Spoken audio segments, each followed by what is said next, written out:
Sup, you beautiful bastards. Hope you're having a fantastic Friday. Welcome back to the Philip DeFranco Show. And if you're new here, on Fridays we do things a little bit different. On Fridays I try to cover stories we wanted to get to earlier in the week, but for one reason or another we weren't able to get to, and also to cover a lot more viewer requested stories. And so, with that said, let's just jump into it. And the first thing we're going to talk about today is actually a heavily requested story one way or another over the past few weeks. And the reason I say one way or another, what I mean is that there have been different focal points with individual stories, but it's all been one main story, and that is the story of YouTuber burnout. I mean, on the internet right now, so many outlets have been covering these stories. It's not just the Polygons and the Slashdots of the world. You have the Guardian covering it, Forbes. This week I saw NPR covering it. And in addition to these articles, creators themselves have been opening up about YouTuber burnout. Recently, we've seen the likes of Jacksepticeye, Candy Johnson, Elle Mills. And for me personally, the person I ended up connecting with the most as far as just watching as a viewer, as a consumer, was Elle Mills. But that's also probably because she's a really fantastic storyteller and she does a great job with those videos. But me covering this story isn't just going to be me rehashing what Elle Mills said in her video.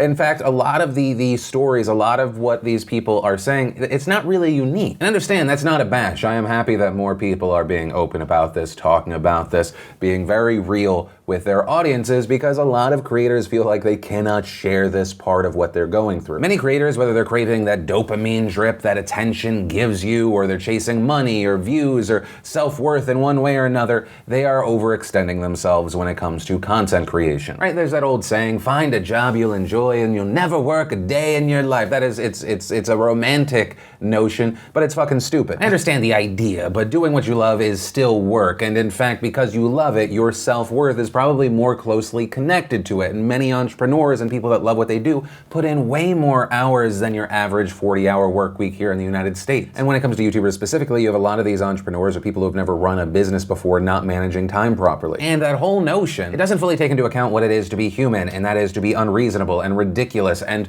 also, everyone experiences burnout if they're doing the same thing constantly, especially if it's at an unreasonable schedule. And the unfortunate thing is, a lot of creators, their self-worth is connected to how many people are watching them. And we are all putting out content on systems that reward us for putting out more and more and more content. And so at some point, no matter if you think you are above it or not, you will hit that wall, right? And it could be personal things in your life stacking up on top of work problems and blah, blah, blah, blah, blah. One day it's going to hit you, and let me say this as an OG YouTuber, as an OG creator, this thing that a lot of people have realized along the way, and that is you need to take time for you, right? And I know that can seem silly coming from someone that I guess if you combined the two channels puts out 40 videos a month, right? Someone that's putting out 15 to 22 minutes of content just with this show a day. The only reason I've been able to do all of this is I've realized that I'm only capable really of doing so much, and so I've brought people in. As far as vlog content, I'm barely even involved. As far as the Philip DeFranco Show, I used to edit it myself. I could never imagine a world where I didn't edit it. I am so thankful I have had fantastic editors throughout the years. Current editor of the Philip DeFranco Show, editor James, I love your face. He is a beast. That saved time, gave me a better product to save more time, especially because I was having my kids and I knew that I was gonna have even more limited time, thus be more likely to burn out or go crazy. I brought on a team of researchers that are as paranoid as me to get things wrong and excited to share information with people. But I say this as someone who also early days burned out multiple times to the point where I was like, I never want to do anything on the internet ever again. And what I hope by now covering this viewer requested story, what I hope by all of these other creators sharing their stories, it doesn't come off as, oh, you have a good job, yet you're complaining, you're horrible. What I hope is that people seeing these videos go, you know what, they're just human, they need the time.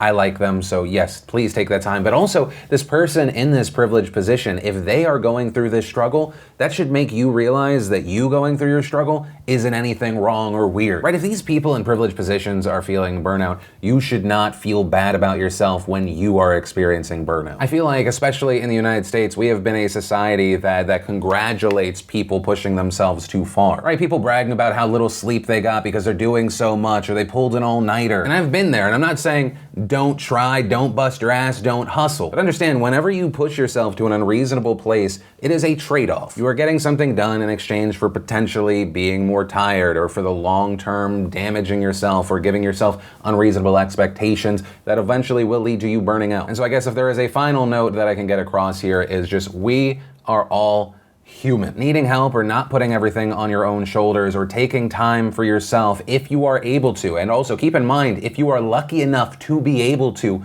do it when you can. If I take a week off from the Philip DeFranco show, will it potentially hurt views? Sure. But you know what's definitely gonna hurt views? If I just lose it because I've pushed myself far, far, far past my line. When you make those short-term sacrifices a constant and they become long-term sacrifices, you do long-term damage. And greater minds and greater speakers have covered this topic, and so I'll just steal from what I think I remember from them. Even if you are doing a job that you love, you will work. And in fact, you, especially if you are an entrepreneur, you are your own boss, you may work unreasonable hours. But the thing that's most important is that you are picking a job or a thing, anything you do in life. You are picking a thing that you are willing to deal with the bad shit that comes from that. That's the most important thing for the long term, because this is reality and this is life, so there will always be problems, but you want the problems that you actually want. And that's where I'm gonna leave it. You're not weak. You're just human. Then in fantastic news for people with deadly allergies who love living but hate the cost of EpiPen, yesterday the FDA, the Food and Drug Administration, officially approved a generic version of the EpiPen. This is fantastic news not only because of the affordability here. Under Mylan, the company that has the selling rights for the EpiPen, they went from $57 a pop to, in 2016, over $600. In 2016, Mylan also tried to act like the good guy and they made a generic EpiPen, but that one still sold for around $300. And that's without getting into the reports and controversies about what they did with other companies to keep them from making their own generics. But also, too, this is good because there were EpiPen availability problems. Back in May, you had the FDA putting EpiPens on a shortages list. So I guess main point, more of this life-saving drug in the market. As of right now, we do not know the exact pricing, but also for people in need of this life-saving drug, there's already a generic out there on the market. CVS has a competitor. It is under $110 for a 2-pack. So if you're in need, you don't have the cash,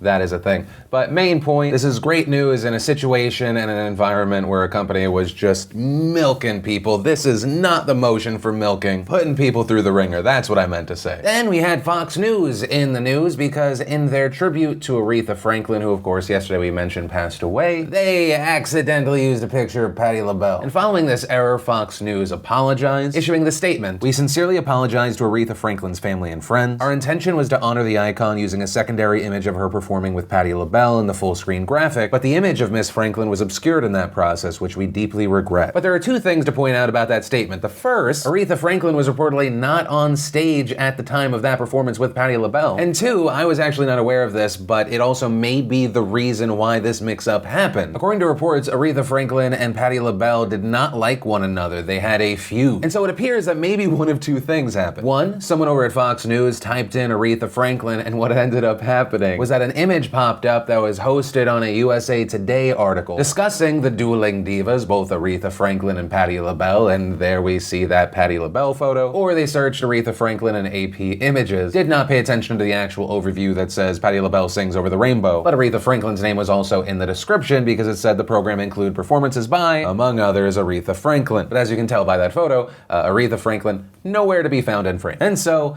that was a thing that happened. But from that, I want to share some stuff I love today, and today in Awesome brought to you by Postmates. And Postmates, if you don't know, is the fantastic delivery on demand app. You want something from the store, your favorite restaurant, boom, just open up the app, they'll deliver it to your work, your house, your wherever. It's the ultimate convenience when you want something but you don't have the time, or hey, maybe you just want a little more open time to yourself. And there's really no better time to try it out for the first time because one, it is now in 100 new cities, and two, if you go to postdefranco.com, you download the app, you make sure you enter an offer code PhillyD. If you do that, they will give you $100 in free delivery credit, so if you want that, snag it while you can. And the first bit of awesome today is after today's show, if somehow you are not 100% filled in yet, I posted an extra bonus video of a series that we're testing out right now that we're just internally calling TLDR. We covered the very, very sexy topic of credit scores. Ooh. So if your information dive isn't done after today's show, definitely check that out. Then we got a trailer for the new movie Cruise. Marvel gave us the Emoji Game with Sebastian Stan. We got the official Gamescom trailer for Battlefield 5. Netflix gave us a doctor answering all of your penis questions. We had Mark Wahlberg taking a lie detector test. We got a trailer for The Equalizer 2. We had EMT eating 5-year-old spaghetti. And if you want to see the full versions of everything I just shared, the secret link of the day, really anything I talked about today, links as always are in the description down below. And then we had people requesting this Idris Elba James Bond controversy story. Now for years there have been rumors that Idris Elba is going to be the next James Bond, or at the very least there have been many requests for this. And while this has never been confirmed, a report in the British tabloid The Daily Star restarted those rumors all over again. And that report featured an interview with director Antoine Fuqua, who recalled recalled a conversation he had with one of the major producers of the Bond film, Barbara Broccoli, and according to Fuqua, Broccoli told him that it was time for an ethnic minority actor to star as 007. And as those rumors spread, Elba himself added fuel to that fire, tweeting a picture of himself on August 12th with the caption, "My name's Elba,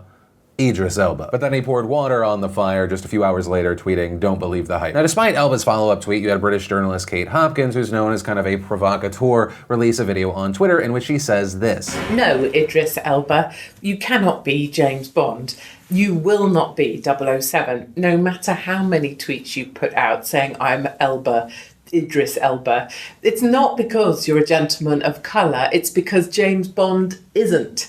He's written as an upper-class, arrogant white toff, born with a silver spoon in his mouth, nurtured by Eton and Sandhurst and well-connected by his Swiss family fortune. Our imagination is a precious thing.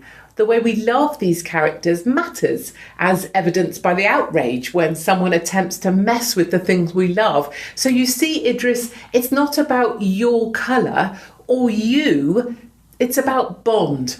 James Bond. And if you said Hopkins' goal here was to get a very big reaction, she was very successful. With those critical of Hopkins, you even had the likes of Ice-T, who tweeted, "This bitch sounds stupid," to which Katie Hopkins said, "Thank you for listening, Tracy Lauren Marrow. Ice-T my ass." And then Ice-T responded, "LOL, the hoe replied, eat a dick." But on top of that, the reaction from some people who did not agree with Hopkins, they said, "Idris Elba will be one of the best James Bonds ever. It ain't about color, it's about cool. Bond must be cool, and Elba has plenty of that." Another saying, "A black James Bond is no big deal. They don't stick to the books anyway anymore, and who gives a shit?" And then one comment that really stuck out to me was, "I don't think whiteness defines him. I don't think origin defines him. I don't think time defines him or continuity of time. The only thing that defines James Bond is us, society, what we need. From nukes to drugs to Big Brother, he will change as we do. No one knows how far." And then on the other side of things, for people that agreed with Hopkins, there were a lot of comparisons made. One comment reading, "Idris Elba acting as James Bond is a bad idea. It will be like parody. We don't need a black version of that movie. Imagine if Zac Efron was the Black Panther." Another writing, "This issue of Idris Elba being a white James Bond is wrong. How would y'all feel if Hugh Jackman and Ben Stiller plays Bad Boys 3? The role James Bond had always been a white British role. If they wanted a black man, it would have been done." And as far as my personal takeaway from this, I'm not passionate about it either way, but I do personally find it a little bit silly that people are so passionate that he should not be a black man. When I look at movies or many forms of entertainment, I think it ultimately boils down to storytelling. And when you are telling a story, there are certain levers that you can pull to tell a different story. Right? What does the world look like? What are the challenges? What are the relationships between the characters?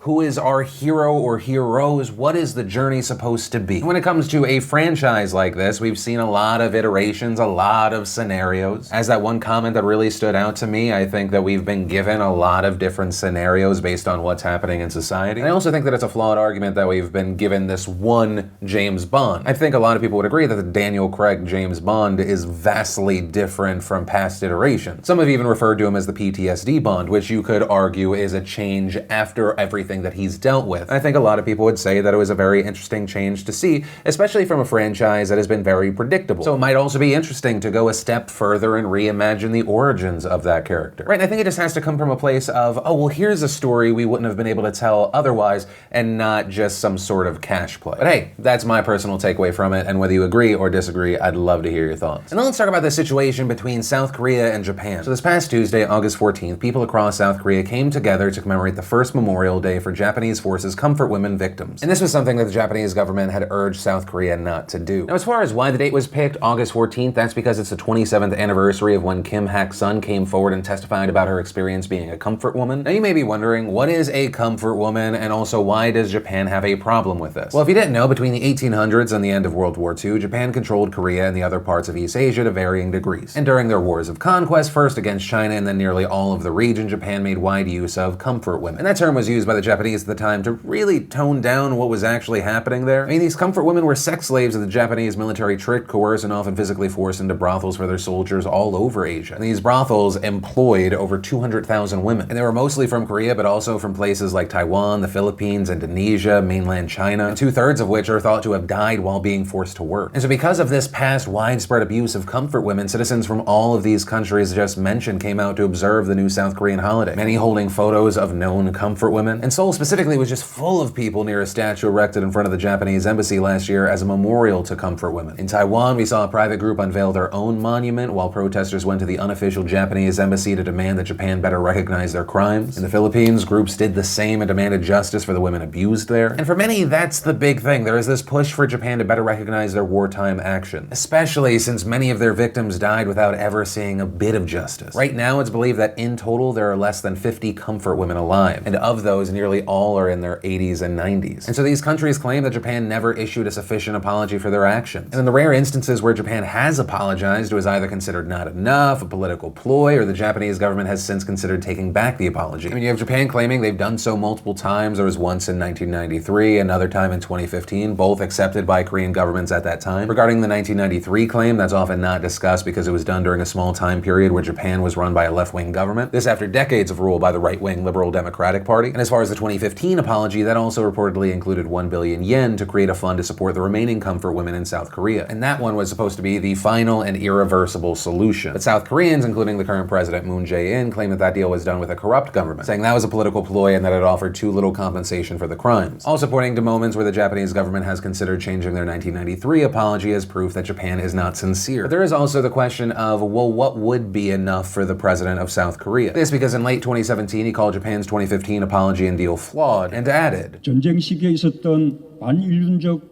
인권 범죄 행위는. But ultimately, that is where we are with this story today, and it will be interesting to see how it evolves or devolves over the next few years. And then let's talk about this situation coming out of the University of Maryland. And all of this starts on May 29th, where Maryland defensive lineman Jordan McNair was participating in a preseason workout with his team. According to reports, the workout was led by the strength and conditioning staff and began at 4:15 p.m. McNair and other linemen began going through a sprint drill, and according to multiple sources that spoke with ESPN, after McNair finished his 10th sprint, he began to waver and could barely stand up, and two players had to hold him up. And at that point, the head athletic trainer Wes Robinson reportedly yelled, "Drag his ass across the field." And that is where things really started to go wrong. According to Billy Murphy, who's the McNair family attorney, McNair had a seizure at 5 p.m. following the sprint drills. Yet, according to a 911 call obtained by ESPN, no one called 911 until 5:58. So nearly a full hour after McNair suffered the original seizure, and even when 911 was called, there was no mention that he had suffered a seizure, and on that call, an unidentified male described McNair as hyperventilating after exercising and unable to control his breath. And it was only once the EMT responders arrived that they identified him as a male patient with a seizure, and he was transported to a nearby hospital. He was then later moved to a shock trauma center in Baltimore, but he died over 2 weeks later. And according to Murphy, Jordan's death was due to heat stroke, saying to ESPN, "Our preliminary investigation reveals there is an unexplained 1-hour time period when nothing significant was done to avoid the complications of heat stroke. Although there is some evidence they allegedly tried to cool him down, he should have been iced immediately. He presented at the hospital with a temperature of 106, which means he was not cooled down. We're very concerned about the unexplained 1 hour between the time of the seizure and hyperventilating that was observed by a coach and what happened in that remaining hour before the EMT people were actually called. This points to an utter disregard of the health of this player, and we are extraordinarily concerned that the coaches did not react appropriately to his injury." And a quick note on heat stroke: it occurs when the body temperature rises to 104 degrees or above, and it requires emergency treatment such as an ice bath. And the reason for that is, according to the Mayo Clinic, damage worsens the longer treatment is delayed, increasing risk of serious complications or death. And since the incident, more details have come out, and it does not reflect very well on the football staff. One anonymous player telling ESPN there were multiple people that said, "Wow, Jordan looks fucked up. He doesn't look all right. We knew he was really exhausted, but we didn't know he was in danger of his life. But that doesn't mean that a medical professional shouldn't know to put him in an ice tub." Another player saying they tried to walk him around after he collapsed, saying his head was limp to the point where it was back. Another player saying that while they were walking him around, they were walking him away from really any resource that could have helped him. And following McNair's death, the University of Maryland, they held a press conference. They announced that they were launching an external review of what happened. The university hiring a sports medicine consulting firm to investigate the death. And at that press conference where they announced that the external review was going to happen, Maryland Executive Athletic Director Damon Evans said that McNair was immediately taken care of. Our staff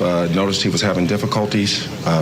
They immediately went to Jordan, began supporting active recovery, and transported him into the varsity, the team house, for further evaluation and continued care. But then several weeks later, Maryland officials provided a crucial detail that was not part of that press conference, saying at no point before or during the external review has a student athlete, athletic trainer, or coach reported a seizure occurring at 5 p.m. And a big thing to keep in mind here is this is supposed to be a highly trained health and conditioning staff that was with McNair. And in addition to this external review, the death of McNair prompts ESPN to launch an investigation into the Maryland football team as a whole. And ESPN spoke to 2 current Maryland football players as well as several former players and staff members, and on August 10th they released a very disturbing report. According to these sources they spoke with, Maryland has a coaching environment based on fear and intimidation. Some of the allegations including the strength and conditioning coach, Rick Court, throwing small weights and objects in the direction of players. There are allegations of humiliation, making players eat until they vomit, making them work out or do something near impossible until they pass out. Then after they pass out, they make fun of them, call them a pussy bitch. And while Rick Court appeared to be connected to the worst of the allegations, many people also pointed to the head coach, DJ Durkin. People saying not only did he hire Court, but he encouraged Court's extreme coaching style. A current player saying they usually target and pick a couple people they think are soft and go after them. Durkin and Court feed off of each other. I would say Court is as much responsible for the culture as Durkin. And a former staffer with the team even said, "I would never, ever, ever allow my child to be coached there." And following that ESPN report, Maryland announced that it was placing several coaches on administrative leave. This included Durkin, Court, the head athletic trainer Wes Robinson. And all of that brings us to this week, where the president of the University of Maryland, Wallace Lowe, held a press conference where he said, "The university accepts legal and moral responsibility for the mistakes that our training staff made on that fateful workout day of May the 29th, which of course led subsequently to his death on June 13th. I said to the family, the university owes you an apology. You entrusted Jordan to our care, and he is never returning home again." And in addition to this, Lowe also said that the full investigation into the program will be released mid-September. And as far as Rick Court, he announced in a letter on Twitter that he was resigning, writing, "Jordan McNair's life and death are what we must all remember to put first as we face the future. What did we learn? How will we improve? What can we do to pay tribute to Jordan's life? The gravity of the situation has deeply impacted my perspective on the why I am coaching." However, as you'll notice if you look through the letter, he never apologized to McNair's family, and reportedly he's also received a $315,000 settlement from the university. It's 2/3 of what he was due for the remainder of his contract. And reportedly, this settlement agreement also is meant to prevent both Court and the university from pursuing legal action. And as far as the whole situation there are kind of two things that stand out to me. One is the what appears to be extreme negligence involved around McNair and now his death. And two, I think it's important to point out that the toxic environment described by these Maryland staffers that used to work there, current players, it's not unique. There are studies out there where college athletes have described similar scenarios. And in another study conducted by the American College Health Association, we saw some really troubling numbers. According to the study, 41% of male athletes had felt so depressed that it was difficult to function, compared to 45% female, and 52% of male athletes had felt overwhelming anxiety, compared to 59% female. And looking at these numbers, I also end up wondering, is there a larger percentage for people that are maybe on a scholarship? How much of that comes from maybe being overextended between work and school? And then finally, how much of it comes from just sports? I don't know, a few of the stories today have me thinking. And actually, so on that note, I do want to pass the question off to you. What are your thoughts as far as the main story, and then what are your thoughts as far as the levels and the reporting regarding anxiety? And that's where I'm going to end today's show. And of course, remember, if you like this video, hit it with a like button. Remember, sharing is caring. And also, if you're new here, hit that subscribe button so you don't miss these daily Philip DeFranco shows. But with that said, of course, as always, my name's Philip DeFranco. You've just been filled in. I love yo faces, and I'll see you next time.